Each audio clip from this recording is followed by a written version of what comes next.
જો તમારો કોઠો વારંવાર ગરમ રહે છે તો સાવધાન, તે લીવર અને આંતરડાને અંદરથી સાવ સળગાવી દે છે. જ્યારે શરીરમાં પિત્તદોષ હદબહાર વધી જાય છે ત્યારે મેડિકલ ભાષામાં એને ઇન્ટરનલ બોડી હીટ કહેવાય છે. આ વધારે પડતી ગરમી, હોર્મોન ઇમ્બેલેન્સ, ભયંકર એસિડિટી અને ચહેરા પર કાળા ડાઘ કે ખીલનું મુખ્ય કારણ બને છે. મોંઘી દવાઓ ખાવાને બદલે તમારા કોઠાને નેચરલી એર કન્ડિશનર જેવો ઠંડો કરવા માટે આ 5 નિયમો નોંધી લો. દિવસમાં 2 વખત તાજું નાળિયેર પાણી પીવો, જે બોડીના pH લેવલને બેલેન્સ કરશે.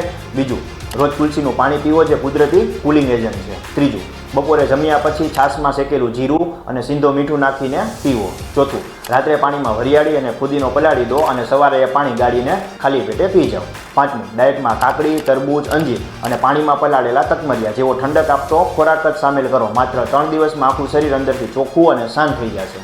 જો તમે ક્રોનિક પિત્ત, એસિડિટી અને અલ્સરને જરમૂળથી મટાડવાનો એડવાન્સ હોમિયોપેથિક સમર ગાઈડ મેળવવા માગો છો તો મારા પેજને ફોલો કરો અને કોમેન્ટમાં પિત્ત લખો. લિંક ઇનબોક્સમાં મળી જશે.